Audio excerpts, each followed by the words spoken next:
નમસ્કાર, મિની વ્લોગમાં તમારું સ્વાગત છે. આજે બીજો દિવસ છે તો ધાર્મિકને સ્કૂલે જવા માટે સૌથી પહેલાં આપણે ઉઠાડી દઈએ. જો અમારા ધમુભાઈ ઉઠવામાં તો એવા સરસ મજાના નાટક કરતા હોય, આપણે એમ થાય કે વિડીયો ઉતાર્યા જ રાખીએ. તો જેમ તેમ કરીને અમારા ધાર્મિકભાઈ ઉઠી તો ગયા. પછી સ્કૂલે જવા માટે રેડી થઈ ગયા છે અને એનો નાસ્તો છે આજે થેપલું અને ચૂંદો આજે નાસ્તામાં લઈ જશે. ને આજે ચાલો તો એની રિક્ષા પણ આવી ગઈ. હવે રિક્ષામાં એને ટાટા બાય બાય કરી આપણે આપણા કામમાં લાગી જઈએ. પાછા ઘરે આવી અને ટિફિનની તૈયારી કરવાની હતી તો ટિફિનની તૈયારી કરી. પછી રૂમમાં જઈએ એટલે આપણા માટે કામ તો બાકી જ હોય. એટલે જો કપડાનો ઢગલો પડ્યો જ છે તો હવે કપડાનો ઢગલો છે એની ઘડી તો વારવી જ જોશે. તો ચાલો એ કરી લઈએ.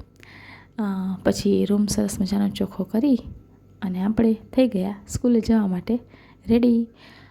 પછી સ્કૂલેથી 5 વાગે છૂટી અને અમે બધા જાદુગરના ખેલ જોવા જવાનું હતું એના માટે ટિકિટ લેવા ગયા.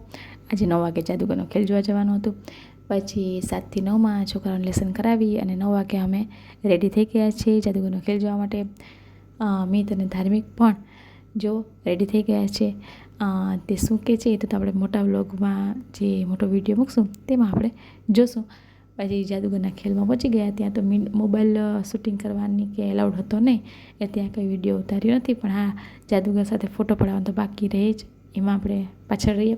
એ જાદુગર સાથે પણ એક ફોટો પડાવી જ લીધો.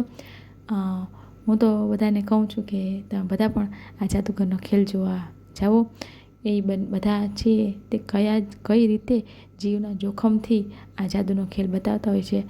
ખૂબ જ મજા આવી ગઈ જાદુગરનો ખેલ જોવાની. જો મોબાઈલ શૂટિંગ એલાઉડ હોત તો થોડોક વિડીયો ઉતારીને તમને બતાવત કે ખૂબ મજા આવે છે. 9 થી 12:30 ક્યાં 3 કલાક જતા રહેશે ખબર પણ નહીં પડે. તો જો મારાથી કંઈ થતું હોય તો હું એ કહી શકું કે જાદુગરનો ખેલ જોવા બધા બાળકોને લઈ જજો. આ એનો ઇન્સ્ટાગ્રામમાં આઈડી છે અને આ મારા જાદુગરનો ફોટો જેના અમે જાદુગરનો ખેલ જોવા માટે ગયા હતા. તો ચાલો આજે વિડીયો અહીંયા એન્ડ કરીએ. મળશું નવા મિની વ્લોગ સાથે. રાહ જોતા રહેજો અને મારી ચેનલને લાઈક, શેર અને સબસ્ક્રાઈબ કરી દેજો. Thank you.